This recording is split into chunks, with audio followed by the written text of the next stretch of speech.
the most happiest memories of anyone's life. But OCD is taking these memories away. One by one, children are losing their life because they are not having the same type of childhood as everyone else. So, what can we do? What changes to schools can be made to accommodate the academic and social challenges faced by American school-age children with OCD in preliminary education? I'm Maxine Duarte. This is Aiden Silva, Yusuf Bibars, and Brittany Soares, and we are presenting this argument to you. Here's Aiden to give you some background information about OCD. So there's some things that everybody should know about OCD. 2 to 3% of people in the US have OCD, or obsessive compulsive disorder, which is characterized by obsessions or intrusive thoughts and images, and compulsions or repetitive actions done to relieve the stress and anxiety caused by the obsessions. Common obsessions include obsession with numbers, where kids believe some numbers are safe and others are evil. Fear of contamination, where people are afraid that something bad will happen to them if they are dirty or unclean, so they excessively wash themselves and their surroundings to ensure this doesn't happen. An obsession with perfectionism, where they have to keep everything around them very neat and organized. And here's Yusuf to talk about the weaker solutions to the problem. Pharmacological treatments like medications or other drugs can be prescribed by doctors and professionals in order for schools to utilize them to treat OCD. On the other hand, parents and families can be directly involved with schools so that they create a more comfortable atmosphere at home that can be transferred to the school setting. And here's Brittany to talk about the better solution than those for the problem. The best solution is for teachers to help students with OCD by being educated on what OCD is and being knowledgeable in OCD so that they can identify in their students and identify who has it and who doesn't, and then they can be able to accommodate to the struggles that these OCD students face. With teachers, when they get trained, they will be able to know and identify. So, a professor at Mayers University in Sansan, Turkey, and his colleagues talked about how OCD causes different cognitive and behavioral difficulties.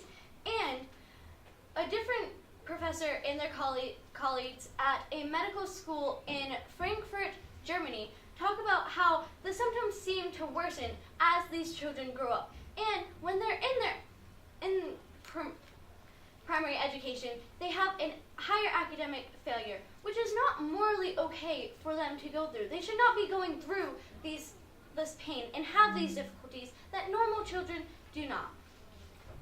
As Susan W. White and her colleagues from the Department of Psychology in Blacksburg, Virginia, talk about in a study that before training, the number of correct responses on identifying OCD was 22%, and then after training, it was 81%, thus showing that training better helped teachers know what OCD was. And Hamilton Fairfax, who is a chartered counseling psychologist, talks about how a greater thought should be given to teaching of the practice so that teachers will be able to identify, so that later they will be able to accommodate for these children so they won't have to go through the suffering and pain that they do. And here is Aiden to talk about the science and the symptoms that children go through. So, like any other mental disorder, of course, kids with OCD face symptoms. Aside from the obvious obsessions and compulsions, kids with OCD also face higher aggression and anxiety rates, which can lead to a worse social life and higher depression and suicide rates, as stated by Professor of Psychiatry Abraham Wiseman. Also, Lynn Harris, Professor of Psychological Sciences, says that kids with OCD typically have worse event-based perspective memory, or memory of events that come up later that day, such as important tests and assignments, which would hurt them academically. However, teachers can identify OCD by using rating scales and interviews, which was stated by Gail Adams, a researcher on the impact of OCD. One rating scale is the Children's Yale-Brown Obsessive Compulsive Scale, which is effective at analyzing the presence and severity of symptoms in kids with OCD. And here's Brittany to talk about the social challenges that kids face and the accommodations that teachers can make. Many students with OCD struggle with finding friends in school. This is presented by Margaret Jaffer and her colleagues who are workers at the UCLA Semel Institute for Neuroscience and Human Behavior. They state that 50% of students with OCD struggle with being social in a school environment, and they tend to have social withdrawal from normal activities. Also, many OCD students, often get bullied. This is presented by Melissa Leininger and her colleagues who are workers at the Brigham Young University. They state that OCD students are bullied because of their compulsive behavior, and they try to hide it, which then increases their social isolation. But there are ways to fix this problem, and it's through teacher accommodation. Teachers can accommodate to these problems in a social aspect by having group of projects that they can include into their lesson plans. This is stated by Susan Black, who is an editor at the American School Board Journal, and she states that teachers can assign more group projects so that students with OCD will be able to make safe friends who can help them when they're struggling. Overall, group projects will help OCD students be more comfortable with their peers and be more social, and also it'll make their peers be more accepting of their symptoms and make them get to know these OCD students when they wouldn't otherwise. And Yusuf, to talk about the weaker solutions to the problem. Pharmacological treatment is quick, as the child only has to take their medications, and it can be used anywhere, thus making it convenient. Aid as medical writers, people dealing with pediatric pharmacological research saw improvements to the overall well-being of the patients. However, Eric Stork, a researcher with a PhD in pediatric medicine, showed that it must be prescribed, which can make it take a longer amount of time, and that is much more expensive than any other option. P.H. Thompson, an author of many pharmacological researches, showed that in this chart, there's sleep problems, nausea, and dizziness, which can often hurt them in the school environment, thus making this a very weak solution because it does not solve the problem, but instead makes it worse. Parents can provide caring and lovable affection to their children, thus making them have a stress-free mindset where they're not afraid about their compulsions. Parents do not have to pay much money for them to get involved. However, Carly Johnson, a clinical psychologist, shows that parents do not directly confront their child's fears, but instead, they make the child feel like it's okay for them to complete their compulsions. Also, medical treatments are postponed, as the child will think it's alright. Sarah Francazzi, an expert in pediatric psychology, saw parental accommodation with overall decrease in well-being. Overall, this is another weak solution because parents are not solving the problem, but instead they're making it worse. And here's Aiden to talk about the best solution that can be done to help OCD children. While the other two solutions had their pros, they also had many cons. While this solution is the strongest because it's saying that teachers can help kids with OCD by identifying, getting training, and making changes to their classroom to help accommodate with the kids. It would be the best solution because kids will be able to face the challenges in school where they spend a lot of their time. And here's Brittany to talk about the implications and limitations. Even though this is a great solution to our problem, there are limitations to it. One is that teachers may look for financial compensation for the extra involvement that they're having with these OCD students. Also, the students and the parents may resist the help that the school is offering to them and the treatments. Finally, the classmates will be jealous of the OCD students, and they will feel that the classmates will be jealous of the OCD students and feel that they're getting extra attention from the teachers. Well, we can keep this from occurring by schools having extra money set aside for OCD matters and paying the teachers who work with children with OCD. Also, we can make sure that children and the students and the parents are informed on the treatments that they will be getting. And also, we can make sure that the teachers are spending equal time with the OCD students and the regular students. So they'll have the positive changes they'll have a less social and academic challenge, they'll have a better classroom environment, and they'll have an equal education.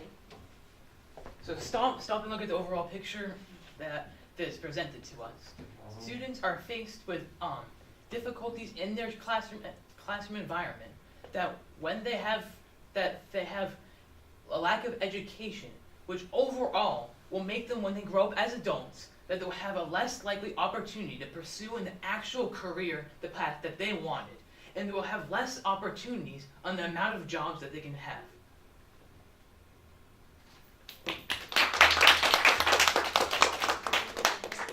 Maxine, what is an example of a compelling argument from one of your peers' individual reports that you decided to exclude from your team presentation, and why? We decided to exclude Yusufit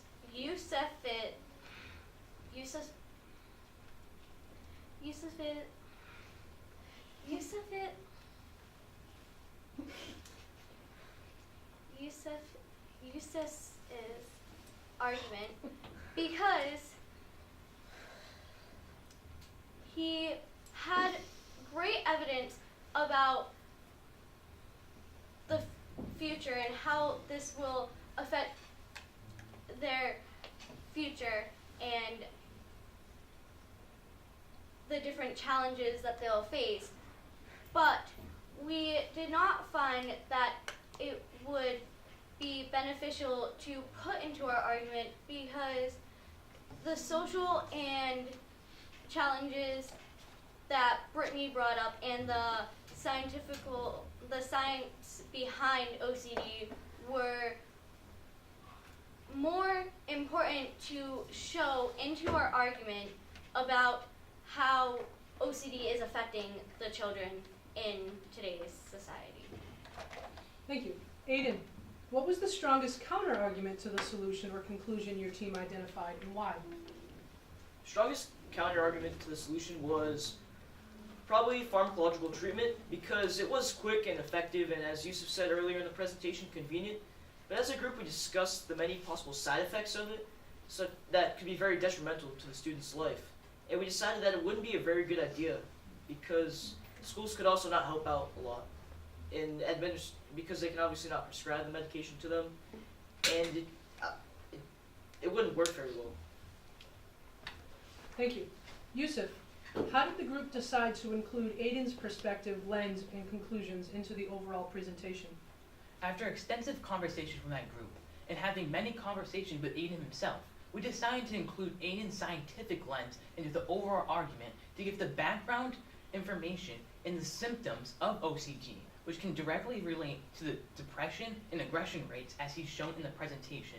We wanted to give clear information as to how OCD actually hurts the children in the classroom and what are the possible symptoms and the possible overall difficulties that these students can face in the classroom. Thank you.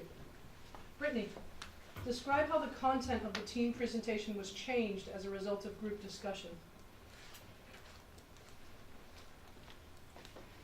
Our team presentation was changed because in the beginning we had that we wanted all school personnel and all school staff as the people who can help students with OCD. But we then decided that that wasn't specific enough to our topic, so we decided to go into more detail and include just teachers as the people who can help OCD students, not all school staff that work within the school. Thank you.